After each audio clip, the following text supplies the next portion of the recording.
Física al cubo.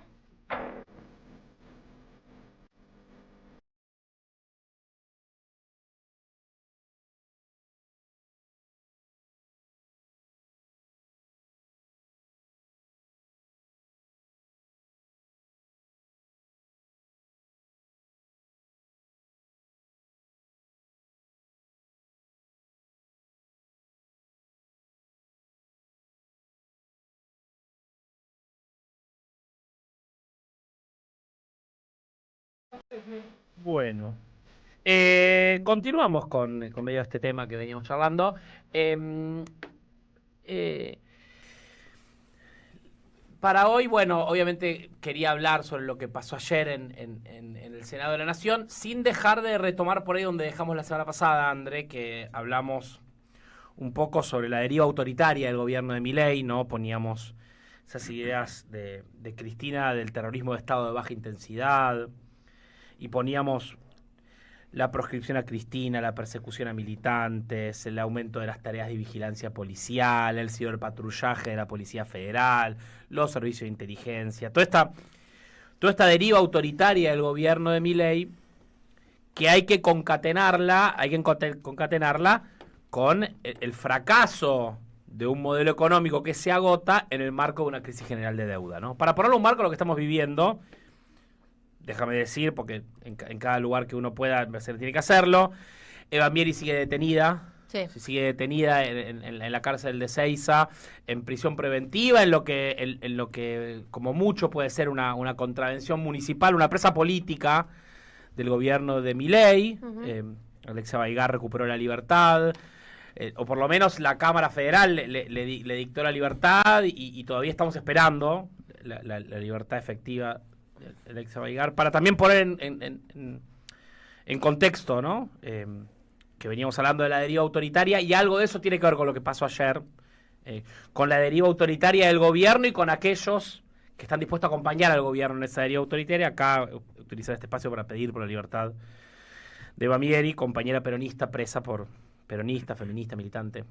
Bueno, con eso dicho. Nos sumamos. Con Nos eso sumamos a tu pedido, a tu comentario. Bueno, con eso dicho. En esta situación, decía, un modelo económico que se agota, una deriva autoritaria en el marco de una crisis de deuda. Bueno, ayer vimos el fracaso del gobierno, vamos a decirle así, el cepo al Congreso fracasó, por decirlo de alguna manera, digamos, ¿no? Ayer se hizo una media reversión de un veto presidencial, la emergencia para Vía Blanca, se insistió en el aumento de jubilaciones, apareció la moratoria, ¿no? La moratoria jubilatoria, se votó la emergencia en discapacidad y se votaron por primera vez que yo tenga registro las 24 jurisdicciones argentinas en conjunto presentando un proyecto de ley ante el Congreso, ante la imposibilidad de negociar con el Poder Ejecutivo Nacional. Y habría que repasar, ¿no?, como el gobierno a toda costa intentó evitar lo que pasó ayer, ¿no? Desde intentar evitar que salieran los dictámenes, desde la operación de prensa de Alejandro Fantino diciendo que si se aprobaban estas leyes, básicamente se desataban las 7 plagas de Egipto sobre la Argentina, el que se sacó un viaje a Bucios no se iba a poder ir, ¿no? Una catástrofe económica, social para todos los argentinos si se aprobaban estos proyectos de ley. La amenaza a los gobernadores, la búsqueda de evitar el quórum, luego tratar de invalidar la sesión, luego tratar de invalidar los dictámenes, tratar de alterar el orden de la votación, el apriete público a la vicepresidenta de la Nación para que se levantara y cerrara el Congreso casi, apagar las pantallas en un momento para que no se vote. Vieron que en un momento en el Senado no tuvieron que votar a viva voz, sí, porque los tipos, parece que alguien fue y desenchufó. Pero qué cosa, pero ¿no? Es de escuela secundaria, ¿no? El anuncio casi en simultáneo del veto y si se insiste la judicialización. Sí. Y finalmente el juego de, bueno, esto es hasta diciembre porque en octubre los hacemos mierda todos, las ratas, qué sé yo. Esto es parte de la... Hermoso. Todo divino. Sí. La deriva autoritaria del gobierno que ayer fracasó. También para poner en contexto, que incluso en este contexto... que decíamos, ¿no? Deriva autoritaria, crisis de deuda y modelo en vías de agotamiento, no todo marcha acorde al plan para el gobierno, ¿no? Es verdad. Decíamos, se votaron muchas cosas ayer. El aumento de jubilados, un 7,2% para compensar la devaluación de enero de 2024. El incremento del bono de 70 a 110 mil pesos con actualización permanente. Se votó por unanimidad, casi 52 afirmativos y 4 abstenciones. Nadie se animó a votar en contra. Los libertarios se fueron del recinto y nadie se animó a votar en contra. Un proyecto financiado, decíamos recién antes de empezar la columna, con el fin de la exención de IVA para directores de empresas, el fin de la exención de ganancias para sociedades de garantías recíprocas, la utilización de lo que recupera la Argentina por el fin de las sobretasas del Fondo Monetario, el redireccionamiento de partidas asignadas a la CIDE, que de cualquier modo da sabor a poco, ¿no? Y la recomposición es muy mínima. Incluso estuvo subrayado, ¿no?, por los senadores y senadoras peronistas sobre que la recomposición de las jubilaciones dista mucho de lo que se puede, pero bueno, en la lógica de tratar de lograr que se muevan. Que se muevan, ¿no? Claro, que comience a algún sendero de recuperación. Claro, por supuesto. La prórroga de la moratoria previsional, 39 afirmativos, 14 negativos y una abstención. Sin la prórroga de la moratoria, 7 de cada 10 varones, 9 de cada 10 mujeres no se podrán jubilar. Es lo que está pasando hoy en la Argentina. Lo dijo Recalde ayer, ¿no? Lo explicó muy bien esto, porque básicamente es que es una falacia y es una mentira que las personas que tienen hoy una jubilación mínima o que quieren entrar a una moratoria sean personas que no trabajaron nunca en su vida. Total. Cuando observamos estas cifras nos damos cuenta que hay mucha gente que sí tiene aportes pero no completa los 30 años. Es que el problema en un país que ha estado quebrado muchas veces, Manu. Los argentinos y las argentinas son hombres de trabajo, hombres y mujeres de trabajo, hombres y mujeres de bien. Lo que pasa es que tenés la mitad de la economía en la informalidad. Por eso no se juntan los aportes. Totalmente. ¿Quién objetivamente conoce a alguien que no haya trabajado nunca en su vida? ¿Nunca? Un multimillonario capaz, un hijo de multimillonario. Pero ¿quién puede conocer una persona que no haya trabajado nunca en su vida? Sí conozco mucha gente que trabajó toda su vida en la informalidad. Claro. Al revés, sí. Bueno, pues eso es importante para construir el país que viene, por supuesto, para poder financiar el sistema previsional, la Argentina va a tener que tomar decisiones sobre cómo cobra impuestos y cómo logra volver a insertar en la formalidad la mitad de la economía argentina, un enorme desafío que tenemos por delante. La emergencia en discapacidad, 55 votos afirmativos, sin negativos, la actualización automática del nomenclador de prestaciones, la recomposición de los aranceles, la actualización mensual de las pensiones no contributivas, la emergencia de Bahía Blanca, vetada por el presidente, que saca 51 votos, es decir, pasa de los 2/3, y las 2 leyes que presentaron las y los gobernadores, la coparticipación del impuesto a los combustibles y la transferencia automática de las transferencias a las provincias. Me interesa preguntarme qué interpretación se va a hacer de lo que está pasando, digamos, ¿no? Porque yo creo que bien decías vos, André, la interpretación del gobierno es esta de los mandriles, la casta, qué sé yo, la política, todos horribles que quieren un golpe institucional. Los palos en la rueda del peronismo. Incluso el gobierno construyó la idea de un golpe institucional. Sí. Que el Congreso funcione es un golpe de Estado en la Argentina. Para los amigos de Videla todo es un golpe de Estado, menos los golpes de Estado, digamos, ¿no?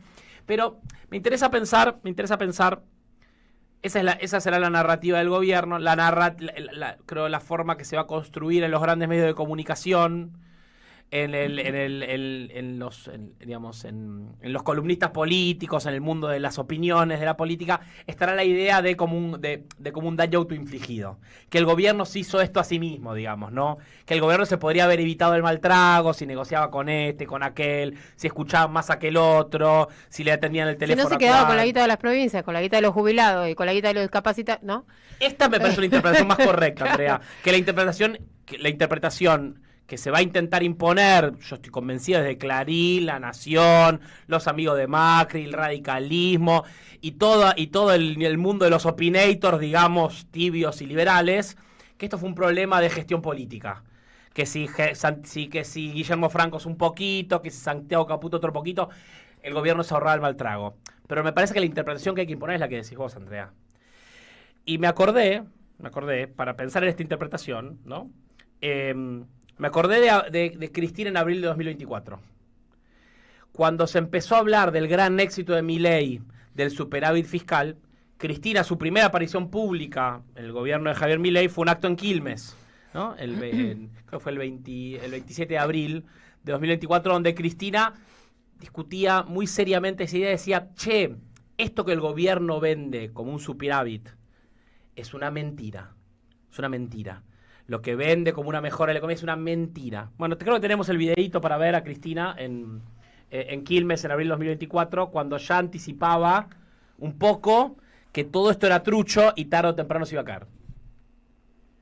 Pero la verdad que cuando escuché, por ejemplo, congratularse por el déficit público, por el superávit público del primer trimestre y bueno, y resulta que no pagaste el CAMESA, la energía, no pagaste las obras públicas, no pagaste lo que le debes a las provincias, no pagaste lo que le debes a las universidades. Es como ustedes en su casa, después de no haber pagado la luz, el gas, el agua, las expensas, el alquiler, la señora que trabaje, la niñera, digan, tengo un superávit. No, hermano, no tenés superávit. No es cierto, no es cierto. Mirá todo lo que debés, ¿superávit de dónde? No tenés superávit. Este superávit que no tiene sustento y que además plantea al déficit fiscal. Y, ojo, no quiero que digan, no estaba felicitando a los que tienen... No. Pero creer que en la República Argentina el problema es el déficit fiscal es no entender la Argentina, la economía y el mundo. Me interesa esto que si uno mira el gran logro del gobierno de Milei, ¿en qué está basado? En reventar a los jubilados, en reventar a las personas con discapacidad, en no transferirle plata a las provincias. Lo que estamos viendo efectivamente suceder en tiempo real es como las mentiras de los éxitos de Milei empiezan a descascararse. Esto es lo que está sucediendo, que el gran éxito de Milei era sacar a los jubilados. Bueno, eso es deuda con los jubilados en todo caso. El gobierno está en deuda y el Estado argentino está en deuda con los jubilados y las jubiladas, está en deuda con las provincias, está en deuda con las personas con discapacidad. Para mí esa es la primera lectura que hay que poner. La segunda lectura ha sido la movilización de esos sectores, ¿no? La manera en la cual las marchas de los jubilados empezaron a ser un símbolo de la confrontación del modelo de Milei, cómo la solidaridad entre generaciones ha puesto sobre la escena la importancia de los jubilados y las jubiladas en Argentina, y por supuesto también la virtud del peronismo, que fue el que puso las mayorías y se mantuvo insistente y persistente en defender estas políticas y termina logrando que aquellos sectores políticos que desearían de todo su corazón poder acordar con Milei terminan siendo arrastrados en el buen sentido hacia las posiciones políticas correctas. No votan por convicción, no votan por convicción los senadores vinculados a los gobernadores del PRO, a los radicales. Votan obligados por una circunstancia construida por el peronismo. Y la virtud de haber construido esa circunstancia, de poner en primer lugar las obras públicas, las jubilaciones, las discapacidades, para lograr estas enormes mayorías donde nadie se animó a votar en contra. Me interesa pensar en hacia dónde vamos y conectar un poco. Ayer fue 10 de julio, el día anterior había sido el 9 de julio, y en un acto en Parque Lezama se convocó la militancia, el kirchnerismo, el peronismo a escuchar un audio de Cristina.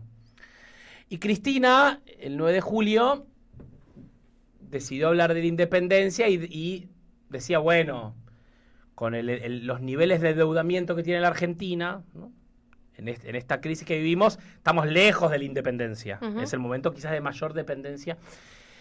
Y dio unos datos que yo no conocía, de un informe que salió en mayo de este año, del Instituto de Estadísticas y Tendencias Sociales y Económicas de Córdoba, uh-huh, que depende de la Cámara de Almaceneros de Córdoba. ¿El endeudamiento? Sobre el endeudamiento familiar. Uh-huh. Que son muy importantes para ver detrás de las mentiras de Milei sobre la economía que crece y mirá qué bien que está la gente.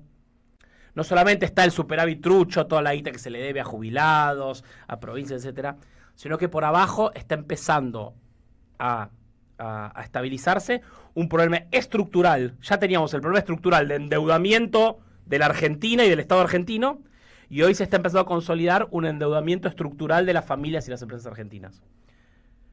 91% de los hogares argentinos tienen deudas. Uh-huh. Y de ese 91%, 76% de esas deudas fueron contraídas en 2024. Y no tienen cómo pagarlas. El 76% de los endeudados no tiene cómo pagar las deudas. 48% de las familias endeudadas están en mora simple y 28% están en mora judicial, ¿no? 24% de... 28% en mora judicial y 48% en mora simple. Es decir, no solo el 91% de las familias están endeudadas, de las cuales el 75% son deudas que se tomaron por primera vez el año pasado, en el 2024, en el inicio del gobierno de Milei, y además el 75% de la gente no está pudiendo pagar, está en mora, sea simple o judicial. El proceso de endeudamiento es generalizado. El 30% de los hogares están endeudados con las tarjetas de crédito, pero el 10% están endeudados con servicios privados, telefonía, internet, etc. El 8% con impuestos, con familiares, con alquiler, el 5% con servicios públicos, con la salud, con la educación. Muy generalizado el endeudamiento. El dato quizás más duro es que el 58% de la deuda de tarjeta de crédito es para pagar alimentos. Recién después viene 15% indumentaria, 11% combustible, 8% impuestos y servicios, 5% electrodomésticos. De las deudas bancarias, 1/3 es refinanciación de deuda de tarjeta de crédito. El 56% de los hogares gasta más del 40% de sus ingresos en el pago de deudas. En la Argentina de hoy, más de la mitad de los hogares, o sea, el 91%, digamos, la mitad de los hogares argentinos. Impresionante. Imagínate que hay una familia que está endeudada, gasta más del 40% en deuda, más de 30, 40% de los ingresos en un alquiler, si tiene que alquilar, listo. Servicios. ¿Cómo hace? Es imposible. La relación lo hablamos alguna vez acá, la relación entre deudor y acreedor, la relación de la deuda, a diferencia de otro tipo de relaciones sociales, es una relación de sometimiento total. Sí. La situación de la deuda, la manera en la cual eso se vive en la intimidad, ¿no? Cuando te llega el resumen, no puedes pagar. Horrible. El endeudamiento genera sensaciones de culpa. Y por eso por ahí mucho de lo que estamos viviendo no es tanto una explosión de malestar social, sino que hay una implosión quizás más íntima, más chiquita, en la mesa de las familias, donde empiezan a sumar deuda tras deuda. ¿Cómo hacemos, no? Claro. Y la guita no llega. Y parece un problema personal, y es tu problema con el banco. No se termina todavía de estructurar como un problema colectivo. Y ahí el enorme desafío, ¿no? La Argentina está endeudada y ahora los argentinos y las argentinas estamos endeudados estructuralmente. Y hay que pensar, ¿no? Hay que pensar toda esa plata que debe el Estado argentino y toda esa plata que deben las familias argentinas, ¿dónde está? ¿Dónde fue? ¿Quién se la llevó? ¿No? Y que esto va a tener que ser parte del desafío para pensar hacia adelante. El miércoles en un encuentro, un compañero me decía, che, ahora que Cristina está proscripta, ¿a quién querés votar? No. Y yo, no es que me enojé, pero le dije, no, yo la quiero votar a Cristina, ¿no? Porque se discute mucho por qué está presa Cristina, ¿no? Y entonces ayer Mariano Recalde decía, bueno, Cristina está presa porque, ¿no? En 2015 las jubilaciones estaban 30% por arriba, ¿no? Con 2 jubilaciones mínimas se cubría una canasta básica, por eso Cristina está presa. Pero también me interesa que pensemos para qué está presa Cristina. ¿Cuál es el objetivo político de la prisión de Cristina, ¿no? Si este modelo económico no se sostiene y estamos atravesando una crisis, Cristina está presa para que no la podamos resolver. Si esto es una crisis de deuda de la Argentina y de las familias argentinas, está ahí, a disposición de que empecemos a construir una salida que sea para la gente. En efecto, Cristina decía en Parque Lezama, la salida de esta crisis es el fin de la clase media argentina, ¿no? Que esto se estabilice con 70% de la población afuera, a través de la deuda, ¿no? A través del desempleo, que se empiece a desarmar esa Argentina que supimos conocer, una Argentina donde la clase media, ¿qué era? La universidad, la escuela pública, la educación, la salud, la movilidad social ascendente, el trabajo como puerta de acceso a los derechos y una vida más o menos lógica, la vivienda, que ese proyecto de vida que se podía hacer en la Argentina, ¿no? Está entrando en crisis y quizás de esta salida, de esta crisis de deuda, ¿no? Se busque que se salga a la Argentina como Perú, ¿no? O como otro país de Latinoamérica, sin las cosas que lo hicieron excepcional y único a este país. Entonces, para ir cerrando, si Cristina está presa si Cristina está presa para que no se pueda resolver esta crisis a favor de la gente, bueno, hay que pensar qué vamos a hacer en función de eso, ¿no? ¿Qué vamos a hacer en función de la cárcel de Cristina? Es cierto que la condena de Cristina y su proscripción logró altísimos niveles de movilización, ¿no? La respuesta fue una enorme conciencia y movilización. También tuvo efectos para la unidad del peronismo, ¿o no? Sí. Actores del peronismo que estaban por fuera, ¿no? De la unidad mayoritaria del peronismo se sumaron, ¿no? Uh-huh. Y las tensiones internas hacia el interior del peronismo parece que se están resolviendo a favor de algún tipo de unidad política. Buenas noticias, movilización y unidad. Ahora lo que falta es traducir eso en organización. El gobierno sabe que el modelo económico se está agotando y apuesta todas sus fichas a ganar las elecciones. Uh-huh. Todo, la capacidad del gobierno de estirar un modelo económico agotado pende de poder mostrar a los inversores externos que junta muchos votos en las urnas argentinas. Por eso Cristina dice con tanta claridad que la tarea es de esclarecimiento. En este momento donde la inyección de dólares a la economía mantiene el dólar planchado y la inflación planchada, aunque los precios siguen aumentando y los salarios están pisados, y en un momento económico en el que esta crisis de deuda familiar es íntima, es chiquita, no se ve, no se socializa, tan importante la tarea política de esclarecer lo que está pasando. Y por eso el pedido de Cristina, de la organización de la gente, para tratar de hacer un esfuerzo para que el modelo de Milei no engañe, no agarre a la gente esa que está expectante, viendo qué será de todo esto. Así que bueno, estamos entrando, me parece, en etapa de elecciones. Hay que seguir insistiendo con que es de estas elecciones Cristina iba a ser candidata y Cristina iba a ganar y por eso está presa.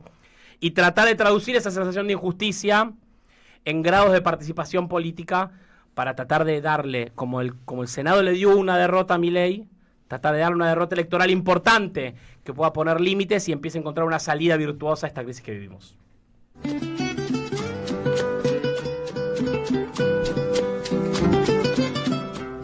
Bueno, pasaron 9 minutos de las 7 de la tarde. 13 grados, 7 décimas en la ciudad de Buenos Aires. Hoy Saralegui no trajo el cubo. ¿Cómo que no? Es un cilindro, no sé. Ah, es un cilindro. No, hoy no hay política del cubo. Bueno, cuando se desarma parece que hay otra cosa ahí, ¿no? Política del cilindro. Política del cilindro. Lo regalaron, ¿viste qué lindo que es? Está buenísimo. Muy lindo regalo. No, es un cubo en términos, sí. En términos generales, solo que cuando girás una cara también se gira la del medio. Está muy bueno. Es un cubo muy divertido. Este no lo había visto. Me sorprendés cada semana, Saralegui. Y es más fácil de resolver que un cubo común, aunque te sorprenda. ¿En serio? Sí, señora. Bueno, habrá que estudiar entonces. Yo lo veo más complicado que los cubos.